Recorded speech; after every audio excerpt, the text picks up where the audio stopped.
እጅግ አድርጌ አመሰግናለሁ። እውነቱን ለመናገር ይህን ኢትዮጵያዊነትን በተመለከተ እንደ መናገር ያለ ከባድ እና አስቸጋሪ ነገር ያለ አይመስለኝም። በራሱ ደስታ የሚፈጥር ትልቅ ነገር ቢሆንም ራሱ ኢትዮጵያዊነትን ለማቅረብ ደግሞ ኢትዮጵያዊነትን ማወቅን ስለሚያስቀድም ከባድ ይመስለኛል። እኔ ለዛሬ ያሰብኩት አንድ ጉዳይ ላይ ነው። ግን ከዚያ በፊት ያ ጉዳይ ከማቅረቤ በፊት እንደ መነሻ እንደው በጽሁፍ መልክ ባቀርበው ይሻለኛል ሐሳቤ እንዳይበታተን በሚል መግቢያ ነገር አዘጋጅቻለሁ። መፍትሄ አንድ ጉዳይ ነው ማቅረብ የምፈልገው። ብዙ መረጋገሱን በንባብ ቀስ ብዬ ለማሰማት ሞክራለሁ። በትዕግስት እንድታዳምጡኝ እጠይቃለሁ። መጀመሪያ ማንሳት የምፈልገው አሁን በሀገራችን ያለውን የፖለቲካ እንቅስቃሴ በተመለከተ የግል ምልከታ ያለው የኔን ምልከታ ለኋላ ሐሳቤ መነሻ ስለሆነ የመጀመሪያው እምነቶቼ ብዬ የሚገልጻቸው ነገሮች ችግርና መፍትሄ የምላቸው በሙሉ ማዕከል የሚያደርጉት ከተሜውንና ተምሬ ያለሁ ባዩን የኔ ቢጤው መሆኑን እንዲወሰድልኝ ይፈልጋለሁ። መጀመሪያ ሁለተኛ ስለ ሀገራችን ነባራዊ ሁኔታ፣ ስለ ፖለቲከኞች ዜጎችን ሊያሳስቡ ወይም ሊያሰባስቡ ወይም ሊወክሉ ይችላሉ ብለን ስለምናስባቸው ብሔራዊ ተቋማት፣ እነዚህ የሃይማኖት ተቋማትን ጨምሮ ማለት ነው፣ እምነታቸው በሀገራችን ጉዳይ ላይ ማለት ነው የተለያየ አመለካከት ላይ መሆናችንን እረዳለሁ። በእርግጥ ይሄ ሁላችንም ሊባል የሚችል ነው። ግን ከዚህ በላይ ልዩነቱ ሳይሆን ደግሞ የሚያሳስበው ልዩነቶቻችን በአግባቡ መረዳቶችን ላይ እና በልዩነታችን ሌሎቹን ማክበራችን ግን በከፍተኛ ሁኔታ እጠራጠራለሁ። እንዲያውም አብዛኛዎቹ ንትርኮቻችንና ፍረጃዎቻችን የሚመነጩት ከዚህ ሊሆን ይችላል ብዬ አስባለሁ። ስለ ልዩነታችን የምንገምተውና የምናስበው ራሱ ልዩነታችን ከምንለው በላይ ልዩና በጣም ብዙ ሆኖ ይሰማኛል። አስፈሪነቱም ያለው እዚህ ላይ ይመስለኛል። አራተኛ የልዩነቶቻችን መፈጠሪያ ምክንያቶች፣ ይልቁንም ደግሞ ልዩነቶቻችን የምናስተናግድባቸው መንገዶች እንደ ሀገርና ሕዝብ ያለንበትን በጣም ዝቅተኛ ቦታ አመለካቾች ከመሆናቸውም በላይ እኩል ደግሞ የጋራ ናቸው ብዬ አስባለሁ። በዚህ ጊዜ ማንም የበለጠ ተጠያቂ መሆን አለበት ብዬ አላስብም። እኩል የጋራ ናቸው ብዬ አስባለሁ ወይም ገምታለሁ። ይሄ እኔ እምነት ነው፣ ቅድም እንዳልኩት። አምስተኛ አሁን በእኔ እምነት አሁን ባለው የኢትዮጵያ ሁኔታ ላይ የተለያየ የፖለቲካና የሀገራዊ ጥብቅና እንቅስቃሴ አራማጆች ከሞላ ጎደል በኢትዮጵያዊነት ያምናሉ ብዬ አስባለሁ። ምናልባት ይሄ ሊለየኝ ይችላል። በእኔ ምልከታ ብዙዎቹ በኢትዮጵያዊነት ያምናሉ ብዬ አስባለሁ። እኔ እንደምገምተው ከሆነ ልዩነታችን የሚወድቀው በኢትዮጵያዊነት ላይ ሳይሆን ከኢትዮጵያዊነት ጋር በተያያዙ ሌሎች ሶስት መሰረታዊ ነገሮች ላይ ይመስለኛል። የመጀመሪያው የኢትዮጵያዊነት ትርክት ላይ አንዱ መሰረታዊ ልዩነት በታሪክ የኢትዮጵያ ታሪክ እና ኢትዮጵያዊ የምንላቸው ነገሮች ላይ የፖለቲካ ልሂቃኑን ጨምሮ ብዙዎቻችን ልዩነት እንዳለን ይሰማኛል። አሁን ላለን ውዝግብም ይህ ልዩነት አንዱና መሰረታዊ የልዩነት መሰረት መሆኑን ቸል ማለት ያለብንም አይመስለኝም። የዚህ ቸልታ ቢያንስ ልንደርስበት የምናስበውን ወይም የምንመኘውን የመግባባትና የአንድነት መንፈስ ሊፈትነው ይችላል ብዬ አስባለሁ። ሆኖም በኢትዮጵያዊነት ላይ ያለን ልዩነት አለን ብዬ አላስብም። ሁለተኛው ይሄ ኢትዮጵያዊነትና ብሔርተኝነት የምንለውንም ነገር በአግባቡ ማሰብ ያለብን ይመስለኛል። ለምሳሌ እዚህ ያለው ሰው ብዙ ጊዜ እንደማየው ኢትዮጵያዊነት ሲነሳ ደስ ይለዋል፣ ይደግፋል፣ ስሜቱንም ይገልጣል። ግን ያኛውንም በጥንቃቄ ማድመጥና ማሰብ ያለብን ይመስለኛል በእኔ እምነት። ምክንያቱም አንዱን ስላጨበጨብንለት ብቻ የምንመኘው ላይደርስ የምንሰጋው ላይቀር ይችላል። እውነቱን ለመናገር ከዚያ ይልቅ በአግባቡ አድምጠን ለይተን ችግሮቻችን ላይ አጤነን መጓዝ ያለብን ይመስለኛል። እኔ እንደሚመስለኝ ይሄ ኢትዮጵያዊነትና ብሔርተኝነት ላይ የጻፍኳትን ትንሽ ላንባታው ነው። አሁን በሀገራችን የፖለቲካ ልሂቃን ፓርቲዎችና ሌሎችም የሀሳብ አቀንቃኞች ኢትዮጵያዊነትን ወይም ጎሳዊነትን፣ ብሔርተኝነት ወይም ጎሳዊነት ይባላል፣ ጎሳዊነት የሚሻል ይመስለኛል፣ ለምን ዓላማ የሚያቀነቅኑ ናቸው የሚለውን መረዳት ራሱ ወሳኝ ነው። አሁንም በእኔ ግምት አንዱ ልዩነታችን የሚወድቀው ኢትዮጵያዊነት ላይ ሳይሆን ጎሰኝነት ወይም ኢትዮጵያዊነት ብለው የሚወቅሱም ሆነ የሚያሞግሱ አካላት ለሁለቱም ነገሮች ያላቸው መረዳት ላይ እያንዳንዳቸው። ለምሳሌ አንዳንድ አካላት ኢትዮጵያዊነትን የሚያቀነቅኑ አካላትን ኢትዮጵያዊ ዓላማ እንዳላቸው አካላት አድርገው አይቀበሏቸውም፣ አያምኗቸውም። ምክንያታቸውን ሲያስረዱ ደግሞ ኢትዮጵያዊነት ስልታቸው እንጂ ግባቸው እንዳልሆነ ማስረጃ ይሆነናል ብለው እነሱ የሚያስቧቸውን ነገሮች እያመጡ ይሞግታሉ። በሌላ በኩል ደግሞ ጎሳዊ አደረጃጀቱን ስልት አድርገው የፈጠሩት እንጂ ግባቸው ኢትዮጵያዊነት ስለሆነ በዚህ ሊወቀሱ አይገባም ብለው ለተወሰኑ ፓርቲዎች ራሱ ለኢህአዴግ ጀምሮ የሚሞግቱላቸው የሚከራከሩላቸው አካላት አሉ። ይህ ነባራዊ እውነታ ከሆነ ነው። እንግዲህ የነባራዊ እውነታ ከሆነ ምን ሰማው ነው ብዙ ቦታ የምናየው ምን ሰማው ይመስል ነባራዊ እውነታ ከሆነ በኢትዮጵያዊነት ሊወቀስ የሚገባው የትኛው እንደሆነ በውል ለማወቅ ምንቸገር ይመስለኛል። እኔ ቸገራለሁ ቢያንስ። የዚህ መሰረታዊ ምክንያቱ ደግሞ ኢትዮጵያዊነት ግብ ብቻ ሳይሆን ኢትዮጵያን ኢትዮጵያዊ ላልሆነ ዓላማ ለመጠቀም ስልት አድርጎ የሚጠቀምበት አካል አለ የሚል መኖሩና ጎሳው የሚመስለንም ራሱ ስልቱ እንጂ ግቡ ኢትዮጵያዊነት መባሉ ምን ወቅሰውን አካል በአግባቡ ለማወቅ ጊዜ ወስዶ ማሰብ የሚጠይቅ ሆኖ ይሰማኛል ለራስ። ይህን ራሱ ደግሞ አሁን የምንለውን ደግሞ ይሄማ አንዱን ለመተቸት ወይም ራሱን ነፃ ለማውጣት የሚጠቀምበት ስልት ነው ብለን እንደገና ደግሞ ገልብጠን ሌላ ትችት ልናወርድበት እንችላለን። ነገር ግን አሁንም እውነታውን የማሳየት አቅም ሊኖረን አይችልም። አይሆንም ብሎ ማረጋገጥ አይቻልምና በሌላ አገላለጽ አንዳንዶቻችን የምንጮህለት ኢትዮጵያዊነት የትኛው እንደሆነ እነማንም እንደሚደግፉትም በተግባር የተለያየ መሆኑን ማስታወስ ሳይጠቅም አይቀርም። ያነሳውትም ይህን በአግባቡ አለመረዳት የአንድነትና የመግባባት ፍላጎታችን ድርጊታችንንም ያዘገየዋል ብዬ ስለምሰጋ ነው። ሶስተኛው የሚመስለኝ እንዲያውም ዋናው ልዩነት እኔ ከኢትዮጵያዊነት ሊቅ የሚመስለኝ የምንፈልጋት የኢትዮጵያ አይነት ይመስለኛል። ስልት ሆኖ ይቀርባል እንጂ ልትኖር የምንፈልጋት ኢትዮጵያ ላይ ነው ልዩነት ያለ ብዬ ነው የማስበው። ኢትዮጵያዊነት ላይ ሳይሆን ልትኖር ወደፊት እንድትኖር የምንፈልጋት ኢትዮጵያ ግን በየምናባችን የተለያየች ናት። ይሄ ነው በጣም የሚያዋጋን ብዬ ገምታለሁ። ከላይ ያስቀደምኳቸውን ጉዳዮች ሁሉ የሚያጠቃልለው ለእኔ ዋናው የልዩነታችን ምንጭ ይመስለኛል። ለእኔ እንደሚመስለኝ ከሆነ ሁሉም ሊባሉ በሚችል መልኩ በአንዲት ኢትዮጵያ መኖርና በኢትዮጵያዊነት ይስማማሉ።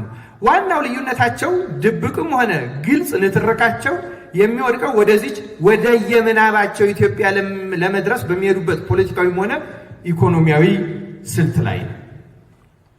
እነርሱ የሚፈልጓት አይነት ኢትዮጵያ እውን እንድትሆን ግን ሌላውን አካል ኢትዮጵያዊነትን እንደማይፈልገው አድርጎ በማቅረብ ወደሚፈልጉት ሁኔታ ለማስገደድ እንደ ዘዴ ከመጠቀም አንስቶ በሌሎች ሰዎች ምናብ ውስጥ ያለችው ኢትዮጵያ እውን የምትሆን ሲመስላቸው ደግሞ የፈሩት ነገር ቢሆን ብለው ሲያስቡ ማለት ነው ጥቅምና ጉዳቱን እነሱ የሚያቀነቅኑትን ወይም ሌሎቹ የሚናገሩትን ከማስላት በፊት በተጠቂነት ስሜት ውስጥ ሆነው በመብሸቅ ብቻ ኢትዮጵያዊነትንም ለድርድር የሚያቀርቡት ይመስለኛል አንዳንዶቹ። ስለዚህ ኢትዮጵያዊነት ትልቅ መደራደሪያ ስልት አድርገው ነው ኢትዮጵያዊነት መኖር አለበትም የሚሉት አብዛኛዎቹ እንጂ የሚፈልጉትን አይነት ኢትዮጵያውንም ይሆን ከሆነ የትኞቹም ይጠላሉ ብዬ አልገምትም።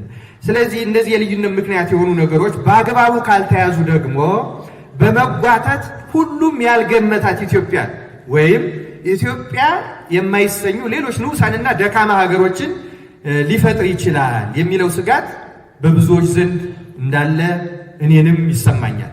የምጽናናው ግን ከስጋቶቻችን በላይ የሆነ አንድ ልዩ ኃይል ኢትዮጵያ ውስጥ የሚሰራ መሆኑን በጥብቅ አምናለሁ።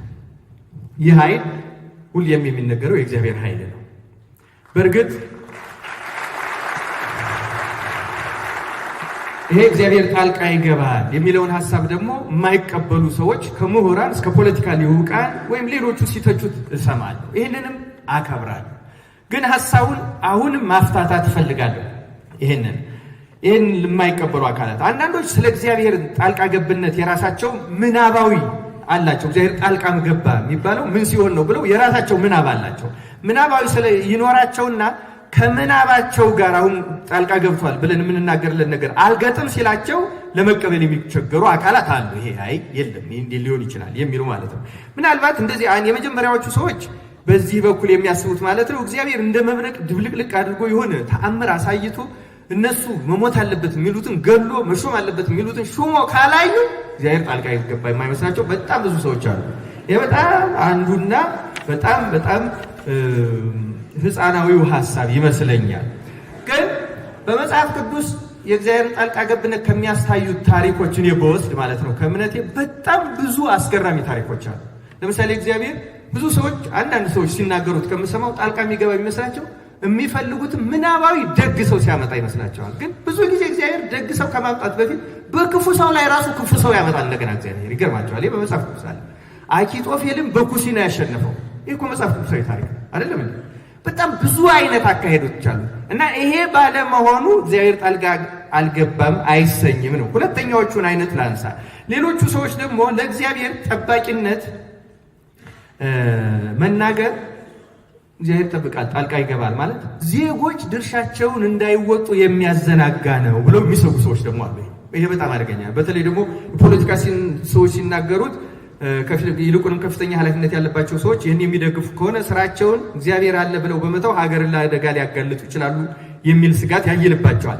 የእነዚህ አካላትን ስጋት በአክብሮት የምወስድ በሆንም እኔ የማምነው ግን የእግዚአብሔር ጣልቃ ገብነት የፈለጉትን እያደረጉ ወይም ተንኮልና ሴራቸውን ወይም ቸልተኝነታቸውን በእግዚአብሔር ጣልቃ ገብነት አመካኝተው የሚያላግጡትን ሰዎች ሐሳብ የያዘ አይደለም። የእግዚአብሔር ጣልቃ ገብነት እሱን አያካትትም። እንደዚህ አይነቱን ንግግር እኔ የማየው ልክ እንደ ሐሰተኛ ነቢያት ትንቢት ነው። እንደዚህ እያላገጡ እግዚአብሔር ጣልቃ ይገባል የሚሉ ሰዎችን ንግግር። ምክንያቱም እንደዚህ አይነት ንግግሮች ታሳቢ የሚያደርጉ ሰዎች ምን አይነት ሰዎች ናቸው ብዬ አስባለሁ? በንግግራቸው ከልብ የሚያምኑ ከሆነ ራሳቸውን ከምንም አይነት ሸፍጥ ማስመሰልና አድሎ ስለሚያጸዱ ህዝብም ሊቀበላቸው አይቸግራቸውም ብዬ አስባለሁ።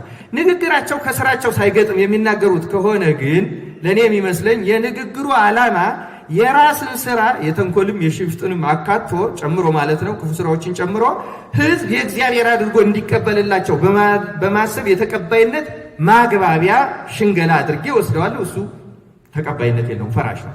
ሶስተኛው ደግሞ እግዚአብሔርና ኃይል በመጠራጠር ሳይሆን አንዳንዶች ኢትዮጵያ ብቸኛ ናት ወይ እግዚአብሔር ጣልቃ ኤክሰፕሽናል እንዴት ልትሆን ትችላለች ብለው ይህንንም ሐሳብ የሚሞግቱ ሰዎች እንዳሉ አውቃለሁ።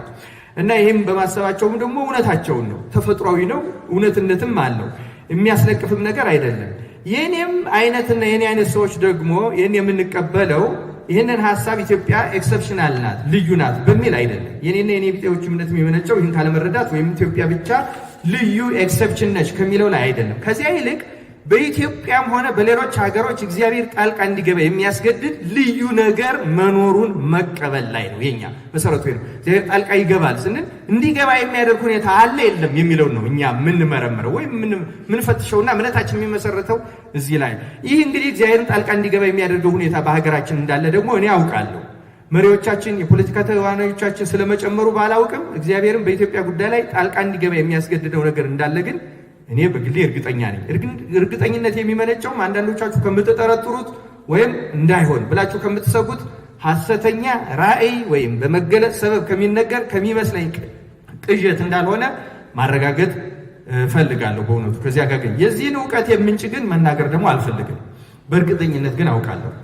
አዎ ድፍን ያለ አውቃለሁ። ለመቀበል የሚያስቸግር ብቻ ሳይሆን ሊያስገምትና ሊያስተች ቢችልም ለዛሬ ግን እውነቱን ለመናገር ከዚህ ውጭ አማራጭ የለኝምና እምነቴን በመግለጽ ብቻ ተዋዋለሁ። እርግጠኛ ነኝ። ከዚሁ ጋር የማክለው ደግሞ ይህ እምነቴ የኔ ብቻ ሳይሆን በጣም ብዙ የሆኑ ኢትዮጵያውያንም እኔ በማውቀው እውቀት ላይ የተመሰረተ እምነት ጭምር መሆኑን ነው። እውነቴን ነው ይህን የምናገረው ከልቤ ነው። ይህ እንዳለ የማውቀው ነገር ደግሞ እግዚአብሔርን እንዲረዳን እንዲያስገድድ አምናለሁ። ስለዚህም በእርግጠኝነት ኢትዮጵያ ወደ ተሻለ መንገድ እንደምትሄድ ከተስፋ በላይ አምናለሁ። ይህን የማያምኑ ሰዎች መኖራቸውም እንደማያስቀረው አምናለሁ። ይህንንም ኑረን በማየት ደጋግመን የምንመሰክረው ሀቅ ይሆናል። በዚህ መድረክ የምሳተፈውም ይህን እምነቴን እንደ ትንቢት ለመናገር ወይም አንዳንዶች የሚሰጉት ዜጎች ሁሉ ድርሻቸውን እግዚአብሔር ለሚባል አካል ብቻ ትተው እንዲዘማነኑ ለመግፋት ወይም ይህንን ሰበብ አድርጎ አሽሙርም ሆነ ትችት ለመሰንዘር ሳይሆን ወደ ተሻለው ነገር ከመሻገራችን በፊት ባለው ጭቅጭቅና ጠብ ብዙ የዋህ ሰዎች ውድ ሕይወታቸውን በጥቂት አሳሳቾች ንግግርና ማባባያ ተስበው በከንቱ እንዳያባክኑ በሚደረገው ጥረት ላይ ያለችኝን ትንሽም ቢሆን ሐሳብ ለማካፈል ነው። ከዚህም ሁሉ ጋር የእግዚአብሔር ጣልቃ ገብነት ከመቅሰፍትም ጋር የተያያዘ መሆኑን በመጠቆም ሰዎች ለእግዚአብሔር ለመዓቱና ለመቅሰፍቱ ሳይሆን ለምህረቱ የተዘጋጁ እንዲሆኑ ለመለመንም ጭምር ነው። ሰዎች ካለማመናቸው ተነስተው ለመናገር በየመድረኩ ሰዎች የማያምኑ ሰዎች የመናገር መብት አላቸው። ብዙ ጊዜ እናደምጣቸዋለን፣ እናከብራቸዋለን። ሰዎች ካለማመናቸው ተነስተው የሚናገሩ ከሆነ ደግሞ የኔ ቢጤዎቹ ከእምነታችን ተነስተን መናገሩ የሚያስቀይም አይመስለኝም። የሚያስቀይመው ካለ ተጠይቃለሁ። እነዚህ ነገሮች በአሁኑ ጊዜ ለእኔ ያሉኝ እምነቶች ወይም እሳቤዎች ወይም አመለካከቶች ናቸው። ስለዚህ መፍትሄ ነው ብዬ የማቀርበው እነዚህን ታሳቢ አድርጌ እንደሆነ ሰዎች እንዲረዱልኝ አስቀድሜ ላሳስበው እወዳለሁ። እምነቶችን ወይም አመለካከቶችን ላትጋሯቸው ትችላላችሁ። በዚህም ቅሬታ የለኝም። እንኳን ለእናንተ ለእኔም የማይለወጡ አድርጌ አልወስዳቸውም። አሁን እያልኩ በጊዜ ማዕቀፍ ውስጥ የማስቀምጣቸውም ለዚያ ነው። ነገ ሌላ ሊሆን ይችላል። እንግዲህ በጣም መሰረታዊ ችግሮቻችን ወደ መቅሰፍት፣ ወደ ሞት፣ ወደ መከራ ይወስዱናል ብዬ የማስበው ዛሬ አንድ ችግር ብዬ የማስበው በድፍረት መናገር አለብኝ ብዬ ከብዙ ማመንታት በኋላ ያመጣሁት ድንቁርናና አለመማር ነው ብዬ አስባለሁ። በጣም አለመማርና ድንቁርና ፊደል በመቁጠርና ባለመቁጠር ወይም መደበኛ ትምህርት ቤት ገብቶ በመማርና ባለመማር ቀርቶ ዲግሪዎችን በመያዝና ባለመያዝ ብቻ ሊገለጽ እንደማይችል ለብዙዎቻችን ግልጽ እየሆነ የመጣ ይመስለኛል። በቅርብ ጊዜ ታትሞ ለንባብ የበቃው የአቶ አንዳርጋቸው ጽጌ መጽሐፍ ላይ ካየኋቸው ቁም ነገሮች አንዱ ይህን ሐሳብ ይደግፍልኛል። የእነርሱ ትውልድ ወይም ያ ትውልድ ስቶባቸው ከነበሩት መሰረታዊ ነገሮች አንዱ ስለዚህ ጉዳይ የነበረውን ሐሳብ መሆኑን ይኸው መጽሐፍ ይጠቁማል። ጸሐፊው እንደገለጹት ያ ትውልድ ይቃወመው የነበረው የዚያ ዘመን መንግስት ወይም ስርዓተ መንግስት እነርሱ ያደርጉት በነበረው መንገድ ሊቀየር እንደማይችል ያ ትውልድ የገባቸው ይተቹት ይነቅፉት ከነበረው ከገበሬው በኋላ ነበረ። የለውጥ አቀንቃኙ ያ ትውልድ ለእርሱ ጭቆና ቁሜለት ሳለ ለእርሱ እንደቆምኩ ባለማወቁ የተነሳ ሊደግፈኝ አልቻለም እያለ ገበሬውን ይወቅስ እንደነበር አቶ አንዳርጋቸው ጽፏል። ነገር ግን እነርሱ በሚሄዱበት መንገድ ያ መንግስት ሊቀየር እንደማይችል ገበሬው ከእነርሱ በተቻለ ያውቅ እንደነበር የገባቸው ዘግይቶ ነበር። አሁን በመጽሐፉ መስከር ነበር። ስለዚህ ዕውቀትና ድንቁርና ቢያንስ ሁልጊዜም በዋልባቸው ትምህርት ቤቶች ላይ አነጻጽረን ልንለካቸው የማንችላቸው ነገሮች መሆናቸውን መረዳት አስፈላጊ ነው። እንዲያውም አንዳንዴ ቀለም ከነካው ሰው ይህ በኢንተርኔት አንዳንድ ነገሮችን እያየ ብዙ አስተያየት ከሚሰጠው ምንም አይነት ቀለም ትምህርት ያልተማረ ሰው እንደሚሻል የሚሞገቱ ተመራማሪዎች አሉ። በነገራችን ላይ በአሁኑ ጊዜ ምንም ያልተማረ ሰው አሁን ተምሬያለሁ ከሚለው የተሻለ አስተሳሰብ አለው ብለው ይሞግታሉ። ለምሳሌ ያህል የአንድ ሰው ላቅርብላችሁ። ቶም ኒኮላ የሚባል እኔ የምወደው ጸሐፊ አለ። እንዲህ ይላል በኢንተርኔት በዚህ በከሰም accessing the internet can actually make people dumber than if they had never engaged a subject at all. The very act of searching for information makes people think they have learned when in fact they are more likely to be immersed in more data they do not understand. ይላል ስተረጉመው ነው መረጃን የማፈላለጉ ሂደት ሰዎችን በቅጡ ሊረዱዋቸው በማይችሏቸው መረጃዎች ውስጥ እንዲዘፈቁ አድርጓቸው ሳለ እነርሱ ግን እንዳወቁና እንደገባቸው እንዲመስላቸው አድርጓል።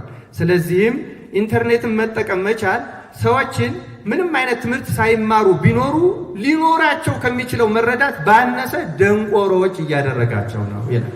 አሜሪካዊ ፖለቲካ ሳይንቲስት ነው። ስለዚህ ተመልከቱ እንግዲህ ሰዎች በሆነ መስክ ተመርቀው ሊሆን ይችላል። ነገር ግን የሚኖሩበት ህይወት መረዳት፣ ግንዛቤ ምንም አይነት ትምህርት ሳይማሩ አልተማርኩም ብለው በዚያ አስበው ከሚኖሩ ሰዎች ያነሰ ሆኖ ከተገኘ ድንቁርና እንዲሁም ዲግሪ ባላቸው ሰዎች ሊጸና ይችላል ማለት ነው።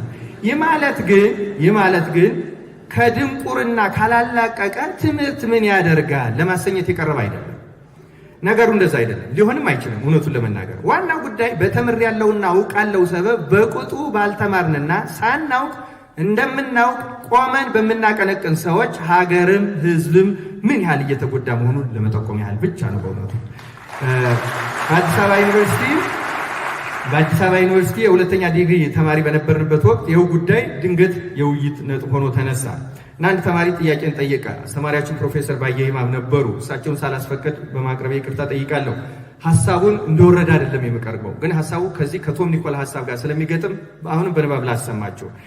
ጥያቄው ምን ነበር? ኢትዮጵያ በዘመናዊ ትምህርት እንዲሁ ምን ተጠቀመች ብለን ፍጥጥ አድርገን ጠየቅናቸው እና ፕሮፌሰር ባየ ትንሽ ዘወር ካሉ በኋላ መልስ መስጠት ጀመሩ እና ችግሩ ከትምህርቱ አይደለም። ሁሌ ትምህርት የችግር ምንጭ ሆኖ አያውቅም። እውነቱን ለመናገር ይህን ማሳሰብ ነው የፈለጉት። ችግሩ የሚመነጨው ባለማወቅ የነበረ ሰው ትንሽ የድንቁርና ጨለማው በትምህርት እየራቀው ሳለ ይመረቃል። ከተመረቀ በኋላ የሚጠበቅበት መሰረታዊ ነገር ያቆማል። አንድ ሰው በእርግጥ ተምሯል የሚባለው ትምህርት ቤት ገብቶ በመውጣቱ ሳይሆን ከዚያ በኋላ በሚያደርገው ያልተቋረጠ ጥልቅ ትምህርት ነው። ይህም በመጀመሪያ ለሙያ እድገቱም ሆነ ለአጠቃላይ ሰብዕና ግንባታው የሚጠቅም ጠንካራና ጥልቅ ንባብ ማድረግ አለበት። ጠንካራና ጥልቅ ንባብ። ቀጥሎ ደግሞ ልክ እንደ ንባቡ ስራዬ ብሎ ጊዜ ወስዶ ማሰብ አለበት። በነገራችን ላይ የሚገኘው ሁሉ አይደለም የሚነበበው እውቀት የሚገኝበት መሆኑ የተረጋገጠ ነው። ይሄ በአካደሚሻን ፒር ሪቪውድ የሚባል በዚያ መስክ ሙያተኞች የሆኑ ያ የተጻፈ ጽሁፍ እውቀት ሊያስገኝ የሚችላል ብለው ምስክርነት የሰጡን ካልሆነ ስለታተመ ብቻ አንድ መጽሐፍ ሊባል እንደማይችል መገንዘብ አስፈላጊ ነው። እኛ ሀገር ምናልባት ገለባው ሳይበዛም አይቀርም። ወስዶ ማሰብ አለበት። ይሄ ያገኘው እውቀት እንዴት ሊተገበር እንደሚችልና ምን አይነት ለውጥ ሊያመጣ የሚችል የስራ ፈጠራን ወይም ጥራትንና እድገትን ሊያመጣ እስከሚችልበት ማንበብና ማሰብን ያጠቃልላል። ከዚያም ሊተገበርና ወደ ኢኮኖሚያዊ ጠቀሜታ ሊያድግ የሚችል የስራ ንድፍ ፕሮጀክት ፕሮፖዛልን ጨምሮ እስከ ማምጣት አንድ ሰው ህሊናው እስከዛ የሚገፋው መስራትንና ማሰራትን ሊያስከትል የሚችል ትምህርት ጠቃሚ ይሆናል። በእኛ ያለው ግን የተለየ ነው። ይሄ ማቀርበው የእሳቸው ሀሳብ ነው። በነገራችን ላይ አንድ ሰው ጥልቅ ንባብ፣ በጣም የበሰሉ መጽሐፍትን ማንበብ አለበት።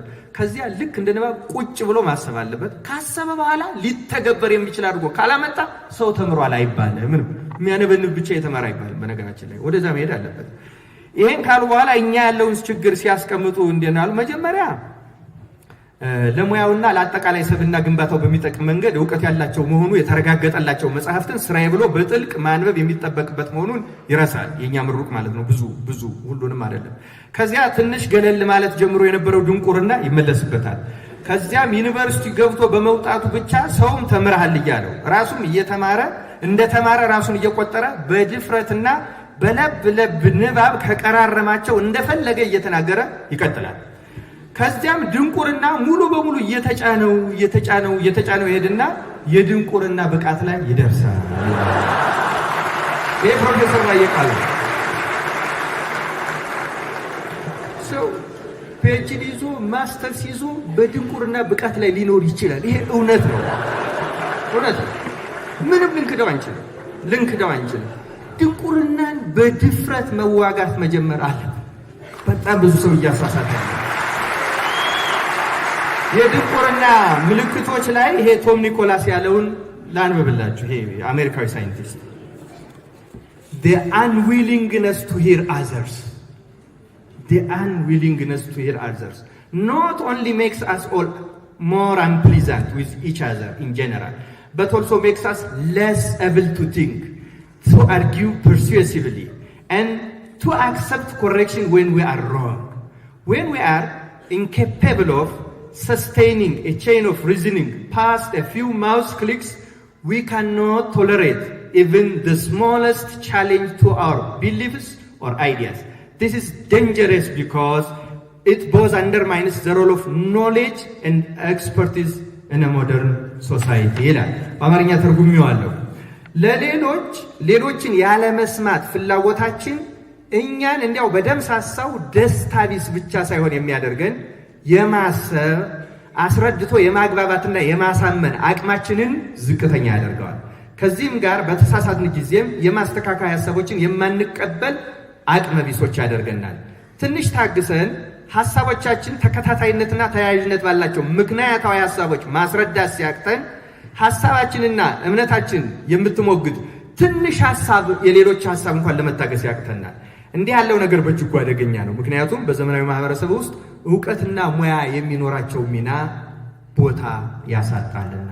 በጣም እኔ ከልቤ ነው የሚሰማኝ። ሰውን ትዕግስት የለው፣ በጣም ትዕግስት የለው። እኔ በኢትዮጵያ ወቅታዊ ጉዳይ ላይ ያለኝ መረዳት በዚህ ሐሳብ ላይ የተመሰረተ ነው ማለት ይችላል። አቅመቢስ ሰዎች ብዙ እንናገራለን፣ እንጽፋለን፣ እንቀሰቅሳለን። ይህ ሁሉ ደግሞ የሌላውን መሰረታዊ ሐሳብ ለመረዳት ከመጥላት ከመሰዳደብና ከውርደት ጋር መሆኑ በእጅጉ ያሳዝናል፣ በከፍተኛ ደረጃም ያሳስባል። እኔ እስከሚገባኝ ድረስ ይህን ነገር የሚያባብሱ ወይም ድንቁርናችን የሚያስፋፉ ሌሎች ሁለት ልናያቸው የሚገቡ ነገሮችም ያሉ ይመስለኛል። አንደኛው ከፍተኛ ጥርጣሬ ስለሆነ በዚህ መንገድ ብቻ ይወሰድልኝ። ጥርጣሬ ጥቁር የሚባለው ሕዝብ በምድር ላይ ማለት ነው። ጥቁር የሚባለው ሕዝብ ዘረኛና ስግብግብ በሆኑ ነጭ ተንኮለኞች የተጠመደበት ወጥመድ ነው። ይኸውም በአድዋ ድል ምክንያት አንድ የሚያሳሳ አፍሪካ የሚባል አህጉርን የታቀፈውን ሕዝብ ማስለቀቅና መጠቀም ካልተቻለ ይሄ ሐሳብ ምንድነው? አቶ አንዳርጋቸው ጽጌም ጽፎታል፣ ሌላ አሜሪካዊም ጽፎታል። ይህን ብናነበው ደስ ይለኛል። የአፍሪካን ወይም የአድዋ ድል በተመለከተ ሲገልጹ አሜሪካዊ ሳይንቲስት የሚስማማው ምንድነው? የአድዋ ድል የኢትዮጵያና የጣሊያን ጦርነት ድል ወይም ኢትዮጵያ ጣሊያን ድል ያደረገችበት ተራ ድል አይደለም ነው። ምን አይነት ድል ነው ከተባለ ኢትዮጵያ ብትሸነፍ ኖሮ መላው አፍሪካ ላይ ያለው ጥቁር ይገደል ነበር። ይገደላል ማለት ቀስ በቀስ በበሽታ በተለያየ መንገድ እየተገፋ ልክ አውስትራሊያ ውስጥ እንዳሉት አቦርጅኖች ጫካ ውስጥ የሚኖር ትንሽ ወይም ደግሞ አሜሪካ ውስጥ እንደቀሩት ሬድ ኢንዲያንስ ትንሽ ሆኖ ይቀር ነበር ነው። ስለዚህ አፍሪካ በአሁኑ ጊዜ ሙሉ በሙሉ የነጭ ሀገር ነበር የሚሆነው። ስለዚህ የአድዋ ድል ማለት በዓለም ላይ የጥቁርና የነጭ የመጨረሻ እጣ ፋንታ የተወሰነበት ድል ነው ብሎ ነው የሚያስቡት። እንግዲህ እግዚአብሔር ያሳያል። ይሄ ማለት ምን ማለት መሰላችሁ? ይህንን የገለበጠ ህዝብ እንዴት ቂም አይያዝበትም? እስኪ እግዚአብሔር ያሳያል። እውነቴን እኮ ነው የምነግራችሁ። ከዛ በኋላ የሚደረገው ለእኔ የምጠረጥረው ምንድነው? የእውነት ነው፣ ሙሉ እምነቴ ነው። ብዙ ጊዜ ለመናገር አልደፍረው ነበር። ጥቁር የተመደበልን በዚያ መንገድ ድል ካደረግን ከዚያ በኋላ የተመደበልን ነገር እንዳንደማመጥ፣ እንዳንግባባ፣ እንድንጫጫ እድገታችን የነሱን ሸቀጥ እስከ መግዛት ድረስ የተወሰነ ከዚያ ውጭ ከእንስሳና ከአራዊት ባልተለየ የምንጫጫ የምንቧቀስ ሰላማዊ ሰልፍ የምንወጣ የምንቧቀስ ጥሬ ሀብቱን ግን ለነዛ በጦርነት ድል ላልነሱን ከመጠቀም የማይከለክል እሳቤ ውስጥ እንድንኖር ትልቅ የተጠመደብን ወጥመድ አለ ብዬ ነው የማስበው። ይሄ በጣም ያሳስበኛል እውነቱን ለመናገር እና አንዳንድ ጊዜ መነጋገራችንን ስታዩት እዛ የዚያ ዘመን በጣም ሁሉም ነጭ አይደለም፣ ለይታችሁ መስማት አለባችሁ። በጣም ዘረኛና ስግብግብ ነጮች የሚል ቃል ነው የተጠቀሙ። በጣም ዘረኛና ስግብግብ ነጮች ለጥቁር ደረጃው መጫጫ፣ መገዳደል፣ መሰዳደብ፣ መናናቅ፣ መለያየት ሴት የተደረገ ስታንዳርድ ነው። እኛ አሁን እየተጓዝን ያለነው ወደዚህ ሴቲንግ ይመስለኛል። አንዱ የድንቁርናችን ምክንያት ብዬ የማስበው ይሄ ነው። ሁለተኛው የድንቁርናችን ምክንያት ደግሞ ይመስለኛል እንደዚህ ያሉ መድረኮችን ጨምሮ በተለያየ ምክንያት አዋቂዎች እንዳይናገሩባቸው ሆነዋል። አዋቂዎች እንዳይናገሩባቸው ሆነዋል። ምን ሆኑ? ሰው የሚፈልገውን ብቻ እንዲሰማ ሆነ። እኔ ማን እንዳደረገው እግዚአብሔር ይወቀው። ሰው ራሱ የሚፈልገውን ብቻ የሚሰማና ለዛ የሚያጨበጭብ ሲሆን ተናጋሪዎች ደግሞ ሰው የሚያጨበጭብበትን እያዘጋጁ መምጣት ጀመሩ። የሚጠቅመው ሳይሆን ይሄ በጣም አደገኛ ገለበጥ ነው። ተሰብ ተመልከቱ። እውነት ሀገራችን የምንወድ ከሆነ የምንወደውን እንዲናገሩት የምንፈልገውን የሚናገሩ ሰዎችን ብቻ አይደለም መፈለግ ያለብን። እነዛም መብት አላቸው፣ መስማትም ማክበርም አለብን። ግን የሚጠቅመንን የሚተቸንን የሚለበልበንንም ጭምር ግን የሚናገሩ ሰዎች እንዲህ አይነት መድረኮች መፍቀድ አለባቸው። እነዚህ የድንቁርና አባባሾች ናቸው። ብዙ ጊዜ እኔም አንዳንድ ቦታ ተደብቄም እንደዚህ አይነት ስብሰባ ሲገኝ የአደባባይ ምሁራን የሉንም የሚል እሰማለሁ። አይደለም ላይኖሩን ይችላሉ። እና ግን የአደባባይ አድማጭ የራሱ አለ ወይ የሚልም ጥያቄ አያስነሳም። እነሱንም ያደምጣል ወይ? የማይመጡት እኮ ስለማናደምጣቸውም ሊሆን ይችላል። ትዕግስት የለንም። የሚጠቅም የሚኮረኩር ወደ ህሊናችን የሚመልስ ነገር የሚያቀርቡ ሰዎችን ለመስማት ትዕግስታችን በምናውቀውም በማናውቃቸው ምክንያቶች ጠፍቷል። ስለዚህ ዛሬ እኔ ይህን መድረክ የምለምነው አዋቂ ሰዎች እንዲናገሩ መፍቀድ አለብን። ይሄ ነው የመጀመሪያ ጥያቄ። የድንቁርናችን መሰረታዊ መነሻ ይሄ ነው ብዬ አምናለሁ። አሁን እኔ እንግዲህ መሰረታዊ ችግራችን ድንቁርና ነው ብዬ አምናለሁ። ስለ ድንቁርና ብዙ ነገር አልተናገርኩም። ላቀርባቸው ካሰብኳቸው ብዙ ነገሮች ትቻለሁ። አንድ ነገር መጨመር የምፈልገው ምንድነው መልቲ ድራግ ሬዚስታንት ቱበርኩሎሲስ ይባላል። ይሄ የሳምባ በሽታ ሆኖ ብዙ መድኃኒቶችን የተቋቋመ ሐኪሞች በተሻለ ሊናገሩት ይችላሉ። ምሳሌ ሳምባ በሽታ ቲቢ በሽታ በተለምዶ የምንለው ያመመው ሰው የመጀመሪያው መድኃኒት በአግባቡ ከወሰደ ይድናል አይደለም? ይድናል። አወሳሰዱን ያበላሸውና በሽታው መድኃኒቱን መቋቋም ይጀምራል። አሁን መድኃኒቱን ሲቋቋመው ሐኪሙ ያይና እንደገና ከዚያ የጠነከረ መድኃኒት ያዝለታል። አሁን ሰውየው በአግባቡ ካልወሰደው እንደገና ይህንንም መድኃኒት ይቋቋመዋል። እንደገና ሌላ ጠንካራ መድኃኒት ያዘል። ይህንንም ሰውየው በአጠቃቀም ንዝላልነት ያበላሸዋል። ከዚያ በሽታው አይበገሬ ይሆናል ማለት ነው። እንዲህ ያለው ቲቪ በጣም ቀሳፊና ገዳይ ነው። በጣም አደገኛ ነው። እኔም ይመስለኝ የኛ ድንቁርና ልክ እንደዚህ ያለ ቲቪ ነው። በነገራችን የሆነ ዲግሪ ያገኝና ይቋቋመዋል። የሆነ ማስተርስ ያገኝና ይቋቋመዋል። የሆነ ፒኤችዲ ያገኝና ይቋቋመውና አደገኛ የተቋቋመ ድንቁርና ላይ የደረሱ ይመስለኛል። ስለዚህ ምሳሌውን የፈለኩት የድንቁርናው ጽናት ለማሳየት ብቻ ሳይሆን የትምህርቶችን በአግባቡ አለመውሰድ ነው በሽታውን ያጠነከረው።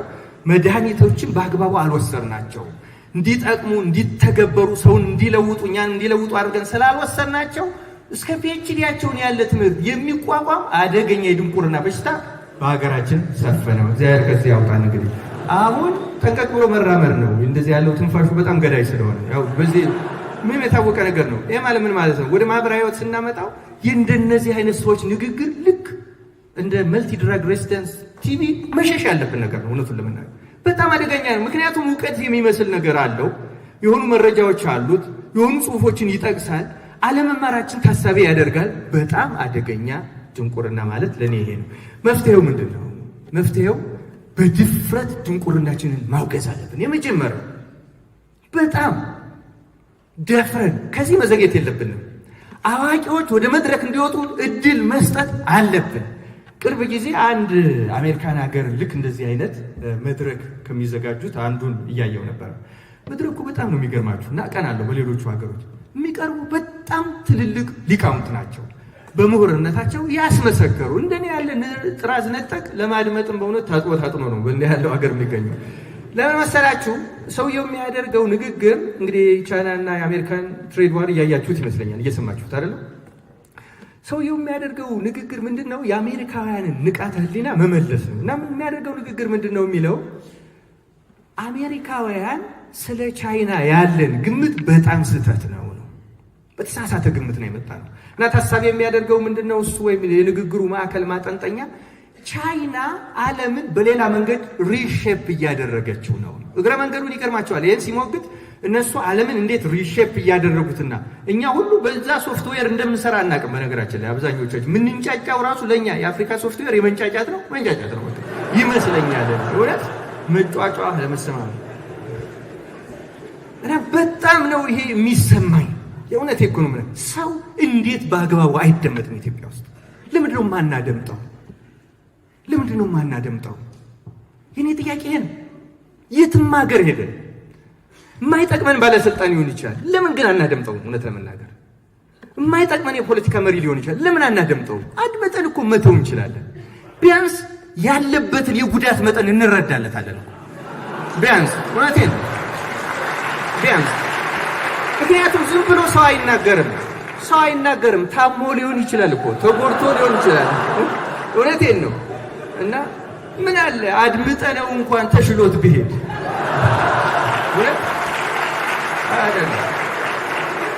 ስለዚህ እኔ ጥያቄ ስነ ስርዓት ባላቸው መድረኮችም ላይ ባለሙያዎች እየተጋበዙ ማድመጥ አለብን። ዝም ማለት አለብን። እና የኔ መሻገሪያችን ኢትዮጵያዊነት ነው ከሚለው ላይ ምኑን አንስተ ነው ካላችን የኢትዮጵያዊነት ትልቁ ሴት ካልምነስ ጭምታ ነበረ። በጣም አድማጮች ናቸው ኢትዮጵያዊ። በጣም አድማጭ ፈረንጅ ከኢትዮጵያዊ ውስጥ አንዱ የሚፈራው መሳሪያ ዝምታቸው ነበር። ማንም አያውቅም፣ ምን እንደሚገምቱ አያውቅም። አንቡ መጽሐፍትን እስኪ እንደ ሀበሾች ዝምታ የሚፈራ ነገር ነበረ ወይ? አሁን ደግሞ እንደ ሀበሾች በእርግጥ ገጠሬውን አያጠቃልልም፣ ግን እንደ ከተሜ ሀበሾች ወንፊት የሆነ ሰው አለ? ምንም ነገር ካልምነስ ያስፈልገናል፣ እርጋታ ያስፈልገናል፣ ማድመጥ ያስፈልገናል። እናድምጣቸው። ምመኘው ለኢትዮጵያ የምንደማመጥባት ስልጣኔ ያለው ህዝብ በራሱ ወገን ላይ የማይተፋ ማንም ላይ አንተፋ። ምን ተፋው ኢትዮጵያዊነት ላይ ነው። አንዱን ኢትዮጵያዊ ስትንቀው ኢትዮጵያዊነት ነው የምትንቀው። አንዱን ወገንን ሳታደምጠው ስትቀር አንተን ነው ራስን እንዳትደመጥ እያደረክ ያለው። የሚያስፈልገን በጸጥታ ማድመጥ፣ ማሰብ፣ ትምህርትን በሽታችንን እንዲያገረሽ ከማድረግ ወደ በሽታችን የሚፈውስ መንገድ እንድናደርሰው ለምናለው። አመሰግናለሁ። በጣም